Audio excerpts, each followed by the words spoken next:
CBN Sustentabilidade, com Rosana Jatobá.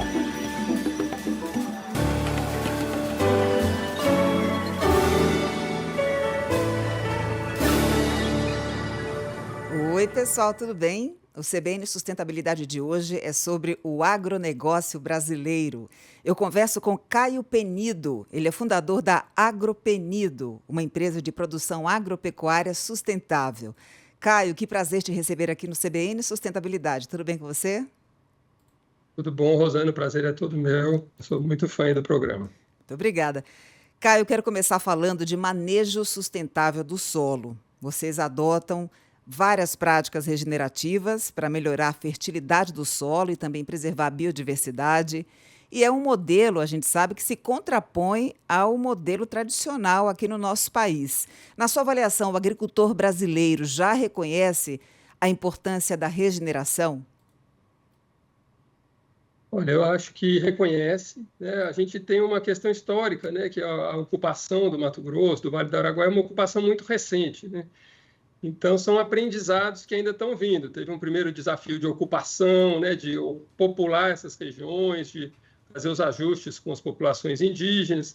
Depois eram grandes propriedades com baixa produtividade e agora estamos nesse momento de intensificar a produção de forma sustentável e respeitando o Código Florestal. Eu acho que o modelo brasileiro, se for levado à risca, for seguido à risca, ele tem tudo para já ser um modelo mais sustentável que os outros países que não têm Código Florestal, que não têm um clima tropical, né?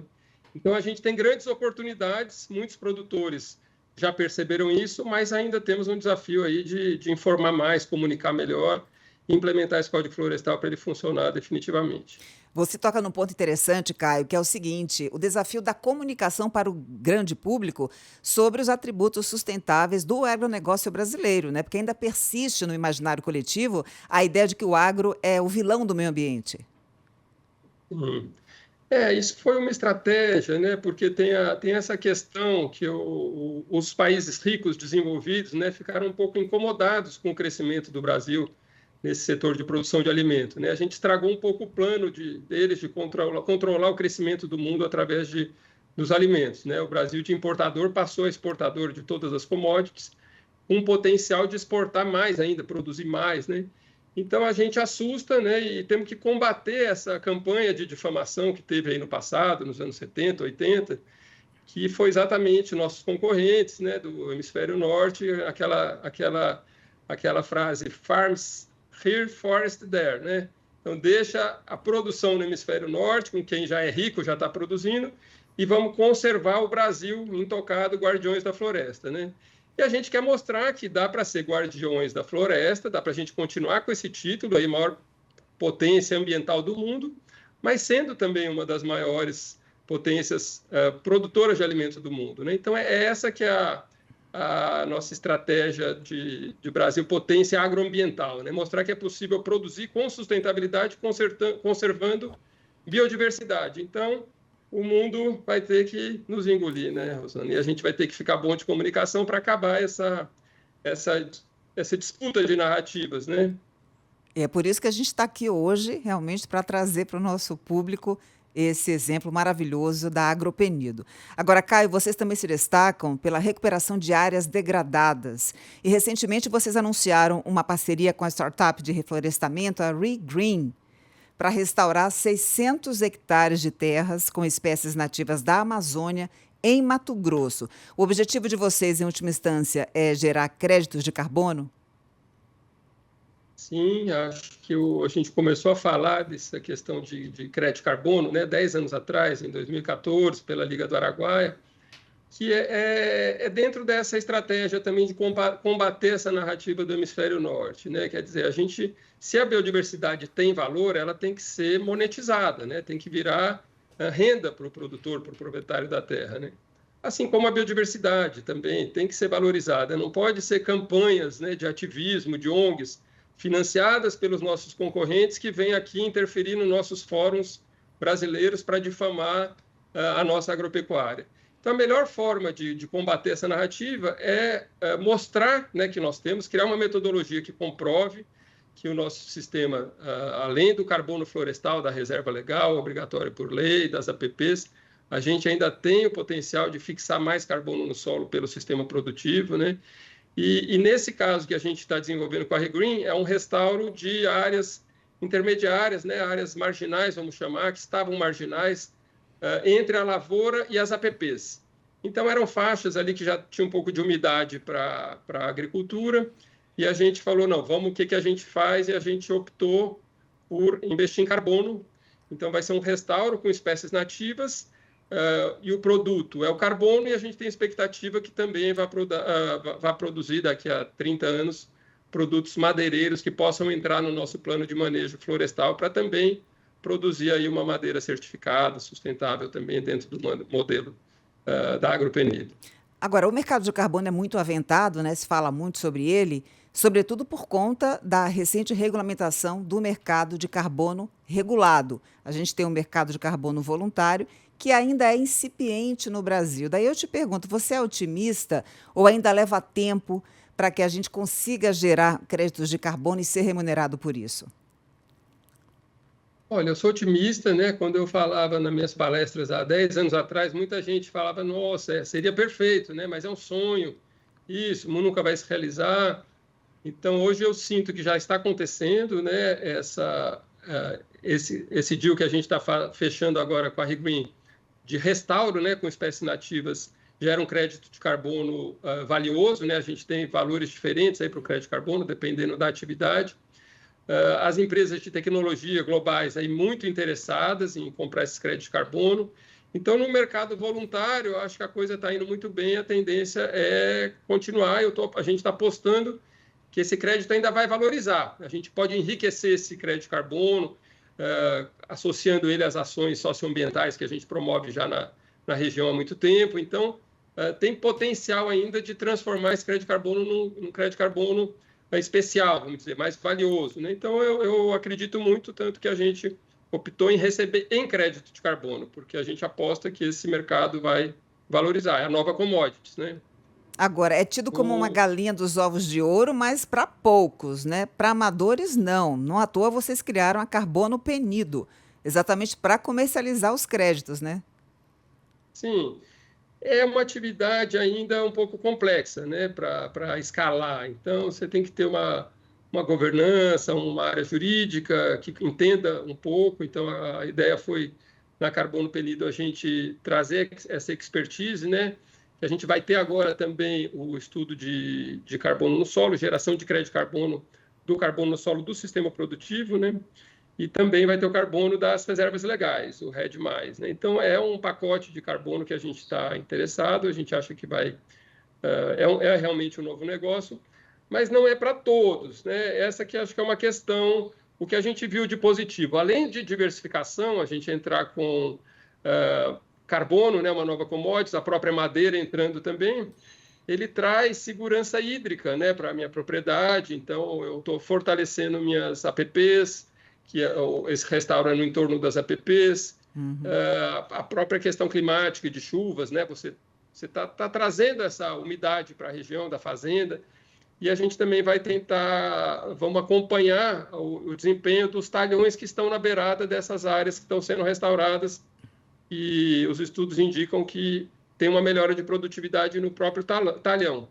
Então, é uma forma da gente conseguir fazer uma ação econômica, né, uma atividade econômica que traz segurança climática e também segurança alimentar. A gente conseguir produzir mais alimento, intensificando de forma sustentável, fixando carbono no solo, mas também trazendo segurança climática para o mundo, mas também para o nosso negócio.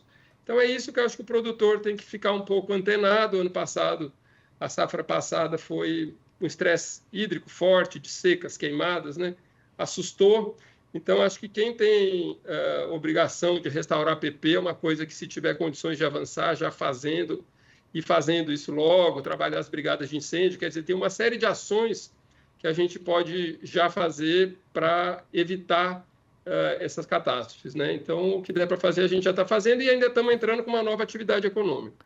Muito bem. Você menciona essa questão da fixação do carbono no solo. Mensurar carbono no solo ainda é um grande desafio, hein, Caio? É um grande desafio, né? A gente está há mais de um ano conversando sobre esse tema no nosso comitê de ESG, né, da Fazenda Pioneira, que é a nossa parceria agrícola com a SLC Agrícola. Então, é um tema complexo, você vê que estão envolvidos os executivos, especialistas, pesquisadores, e estamos avançando, mas esse é um pouco mais complexo, porque não é o carbono visual, né? Diferente do carbono da reserva legal, do restauro, das APPs, que você vê o carbono é a própria floresta, né? A própria vegetação é o que a gente fala de carbono visual. Esse carbono no solo está dependendo de novas tecnologias de mensuração aí por satélite, que vão começar a conseguir analisar nessa tecnologia da NASA, né? A espacial aí que está agora sendo disponibilizada para análise do carbono no solo. Então, acho que perspectivas positivas, né? Espero que em breve isso aí seja uma realidade acessível a todos também. O que me chama a atenção na trajetória de vocês é esse espírito colaborativo, né, de querer instituir parcerias, querer de fato fazer da sustentabilidade um bem comum. E aí vocês criaram a Liga do Araguaia, que reúne pecuaristas, se não me engano são 60 pecuaristas, exatamente para vocês promoverem as boas práticas agropecuárias com foco na redução de emissão de carbono. Sim. A gente percebia, né, que o produtor estava muito excluído desse diálogo, dessa discussão da sustentabilidade, e a história sendo contada por terceiros que às vezes não tinham tanto envolvimento com as fazendas, né, com a realidade chão de fazenda mesmo. Então, foi muito dessas conversas entre os produtores na região, falando, poxa, que absurdo, né, que estão falando que a nossa agropecuária não é sustentável, que só tem coisas negativas, né? Como que a gente faz para reverter? Então, vamos transformar nossas fazendas em campos de ensaio, de pesquisa, parceria com a Embrapa, com ONGs, com empresas de insumos, indústrias frigoríficas, quer dizer, vamos buscar comprovar, né? Ceder nossas experiências, nossas fazendas, para a gente conseguir avançar muito também na comunicação, né? Então, o primeiro projeto foi o projeto Carbono Araguaia, que já neutralizou uma parte das emissões das Olimpíadas de 2016, então já deu muita visibilidade, corri até com a tocha olímpica, a tocha rodou eram 24 propriedades, rodou pela região toda, então já deu uma visibilidade para esses produtores preocupados com estarem com a regularização ambiental em dia, com uma produção baixo carbono, e sempre buscando produzir mais, melhorando o balanço de carbono e conservando a biodiversidade. Agregar valor à produção sustentável e criar valor no carbono e na biodiversidade. Então, é isso que a gente fez na Liga. Depois do projeto do Carbono Araguaia, a gente teve o Campus do Araguaia, com a TNC, que era apoio à intensificação e à regularização ambiental. Tivemos o nosso protocolo de sustentabilidade, o Araguaia Sustentável, que foi com o Imaflora, trabalhou todas essas boas práticas agropecuárias. Tivemos também o Conserve no Araguaia, com o IPAM, que é de pagamento por serviço ambiental do excedente de reserva legal. Então, acho que atingimos os objetivos, né, de avançar nesses temas, porque não adiantava a gente avançar só na fazenda sem proporcionar também essa disseminação desse conhecimento. Então, já fizemos aí mais de 15, 20 dias de campo até agora, muitas pessoas já tiveram acesso, então acho que são as boas práticas, estimulando aí uma intensificação, uma integração lavoura-pecuária, plantio direto quando entra a agricultura, né? Tem essa tendência da agricultura estar tomando área da pecuária, né? Então, hoje não falamos mais só com pecuaristas, né? O pecuarista se torna agricultor, o agricultor se torna pecuarista, então uma comunicação bem abrangente.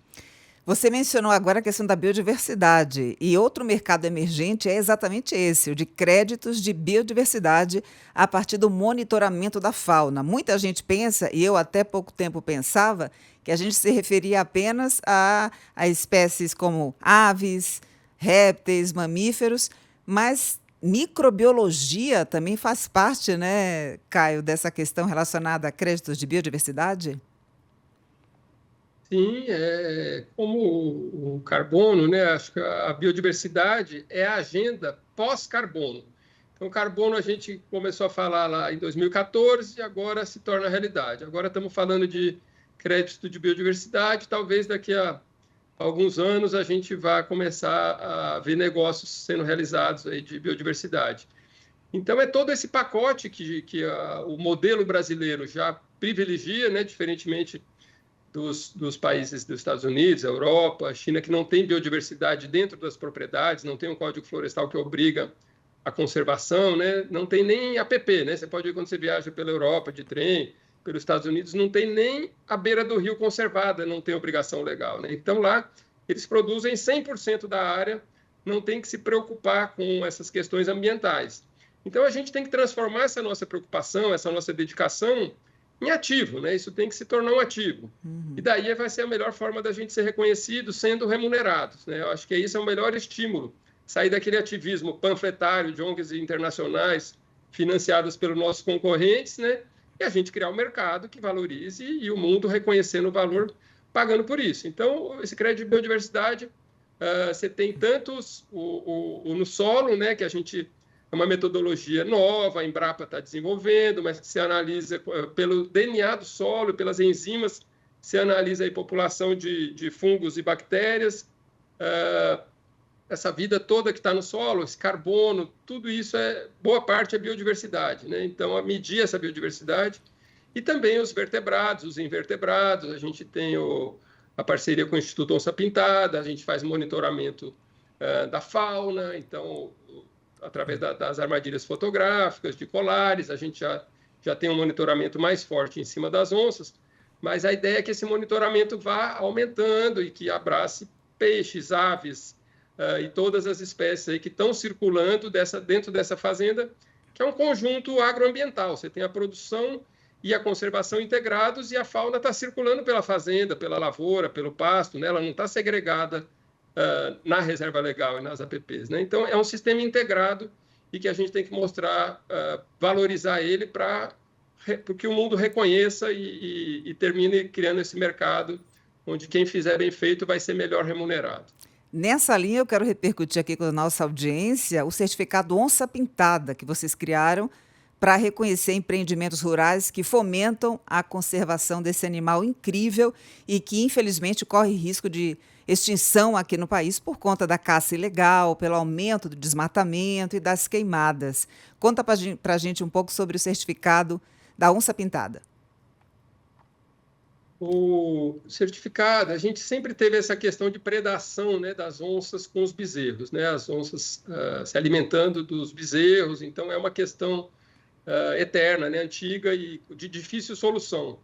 Então, a gente pesquisou que tinha o Instituto Onça Pintada, estava fazendo um trabalho na época, tentando encontrar uma forma de minimizar essa predação, e a gente encontrou um parceiro que entendia o lado do produtor, né, que ele percebeu que se a onça está dentro das propriedades, ele tem que se aliar aos produtores, entender a lógica dos produtores, para que ela continue conservada, vivendo dentro das propriedades. Então, é um desafio, não é simples. A gente foi as primeiras fazendas que foram certificadas foram as nossas fazendas, e a gente continua e tentando sempre minimizar o número de abates de bezerros pela onça pintada, quer dizer, como tornar essa convivência o mais harmoniosa possível dentro dessa complexidade, né, de estar convivendo a fauna doméstica, né, o gado, os cavalos, os cachorros, com essa fauna silvestre, as onças, os queixadas na lavoura.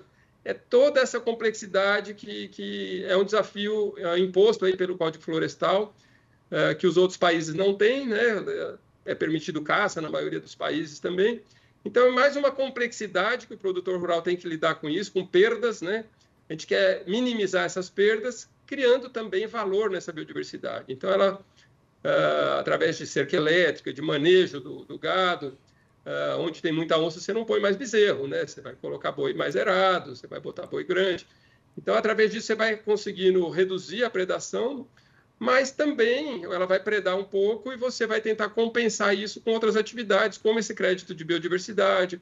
Turismo ambiental também é um potencial aí de você gerar renda, né, com a fauna. Então, é isso tudo que a gente fica pensando como criar um modelo adequado à legislação brasileira, né, mas que também prejudique tanto a produtividade das propriedades. Até porque o pilar econômico da sustentabilidade precisa aparecer fortemente, senão não existe nenhuma atividade que realmente seja próspera e longeva, né, Caio? Agora, Caio, mais uma iniciativa sustentável de vocês é o sistema de integração lavoura, pecuária, floresta na produção de soja. Então, ali na mesma área você tem a soja, o milho, né, e área para pastagem. Isso traz muitos benefícios, não só para o produtor, mas também para o meio ambiente. Na sua avaliação, aqui no Brasil, a gente tem um potencial realmente de expandir o ILPF? Tem potencial de expandir, mas não é para todos também, sabe? É uma atividade que requer um grau de profissionalismo, né? Então, quando a gente deu essa virada na fazenda, é uma mudança de paradigma, né? Uma mudança de rotina para os colaboradores, né?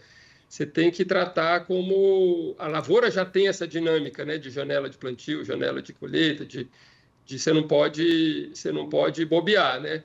A pecuária antiga já era um pouco mais flexível, né? O gado estava no pasto, quer dizer, se o vaqueiro não ia lá um dia, dois, tudo bem, né? Hoje em dia, quando você parte para um modelo profissional de integração lavoura-pecuária, você tem que ficar atento 24 horas. No próprio sistema rotacionado, né, que você já entra com piquetes menores, sem entrar com lavoura, mas também você tem que ter uma pessoa olhando diariamente, dando ração no coxo, vendo se o bebedor está com água, né? Então, eu acho que tem que estar disposto a dar essa virada de profissionalização. Então, você tem que mudar o seu perfil de funcionário, treinamento, modelo de gestão, controles econômicos, indicadores de produtividade, quer dizer, você tem que estar disposto, né, a dar esse salto. Se tiver disposto, daí eu acho que você consegue se adequar, desde o pequeno, médio, grande. O pequeno provavelmente vai ter que se integrar com outros pequenos, né, para compartilhar equipamento, mas é possível, né?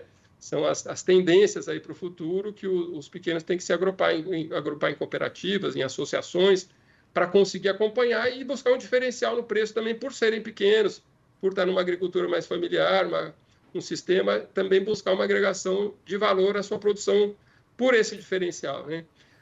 E você, novamente, né, você produz mais, você tem 2 safras, às vezes 3 safras, então você ajuda essa crise de segurança alimentar e fazendo isso de uma forma sustentável, você termina tendo benefícios também para o clima, para o meio ambiente. Então, acho que é um caminho sem volta, mas não acho que vai tomar toda a área de pecuária, né? Vai continuar tendo regiões que não têm vocação topográfica e hídrica para a agricultura, vão permanecer na pecuária.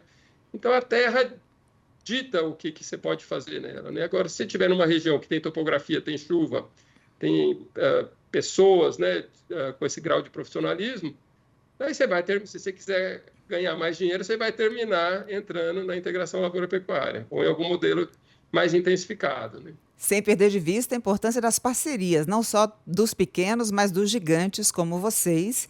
E aí vamos repercutir o peso da parceria com a SLC Agrícola nesse contexto. É uma parceria que já temos há algum tempo, que está dando muito certo, né? Na época, fomos procurar aí os grandes grupos agrícolas, né? A gente tinha uma dificuldade de converter essas áreas de pastagens para a agricultura, um custo muito alto. A gente também entrando na agricultura na época tinha um desafio aí de entendimento, né?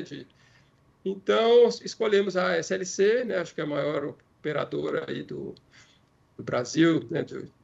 Talvez, né, do mundo, uma governança muito estruturada, né, uma governança muito clara. A gente criou uma joint venture, então a gente tem regras claras, nós somos os donos da terra, eles fazem a operação, mas a gente tem toda uma governança compartilhada com o conselho. Hoje eu sou presidente do conselho, o Pavinato participa, a gente tem um comitê ESG, onde o Álvaro participa, quer dizer, o pedreiro participa do nosso lado. A gente tem um corpo técnico muito bom dando suporte, tanto para a intensificação, para os bioinsumos, né, para a integração lavoura-pecuária, para 2 safras, novas variedades, um conhecimento deles em mercado, em exportação, né? Então, acho que ficou uma parceria super ganha-ganha aí para os dois lados. A gente está crescendo junto agora, expandindo, né? Estamos indo aí para uma área agrícola de quase 40 mil hectares. Então, eles têm uma capacidade de operacionalizar isso surpreendente. Assim, são muito organizados. Maravilha. E acho que temos tudo a ganhar junto. E o compromisso nosso de manter esse legado nosso na sustentabilidade dentro da Fazenda Pioneira, né, dentro da SLC, que também tem toda essa preocupação com sustentabilidade, mas tendo um olhar diferenciado para a Pioneira, para que ela se mantenha aí na vanguarda dessas discussões. E o crédito o carbono no solo é um nosso grande projeto que a gente está trabalhando agora. Espero que possamos anunciar aí nos próximos meses. Caio, você falou agora há pouco sobre a questão das exportações. Eu queria a sua avaliação. Como é que você encara as exigências europeias ao agro brasileiro? Como, por exemplo, a questão da implementação do regulamento antidesmatamento, que é a questão mais recente. Mas a gente já teve aí no passado remoto a questão do embargo à soja transgênica, a exigência de soja certificada. De que maneira você encara essa situação? Olha, acho que é bem delicado, né? Por um lado, o mundo precisa ir para um caminho mais sustentável. A Europa acho que tem um papel de estar pressionando um pouco por isso, mas eu acho que falta um pouco de justiça ambiental ao Brasil, reconhecer o Brasil como essa potência ambiental, né? Quer dizer, você não pode, eles vão criar uma classificação de risco, né, para cada país, né? O Brasil, por exemplo, não pode ter uma classificação de risco de desmatamento muito alto só porque ele tem floresta, né? Então, os países que já desmataram toda a floresta não vai ter risco de desmatamento, certo? A classificação de risco deles vai ser boa, porque não tem risco de desmatamento, porque já desmatou tudo. Então, não pode penalizar um país como o Brasil, que conserva aí mais de 60% do seu território. Então, tem questões aí que eles querem fazer um movimento, uma parte com viés ambiental, uma preocupação climática, mas muito protecionismo, né? Eu fico até com um pouco de dó, né, dos europeus, né? Países ricos, mas paupérrimos em biodiversidade, né? Não tem biodiversidade primária, né? As florestas que eles têm, a maioria são plantadas, são florestas que produzem madeira, né? Então, eu vejo que eles não têm condições de serem competitivos com o Brasil na produção de alimentos. Um boi que a gente produz aqui no Mato Grosso chega lá mais barato do que um boi produzido na Irlanda, né? Então, quer dizer, a gente é muito mais competitivo, mesmo com transporte, com toda essa distância, a gente é mais...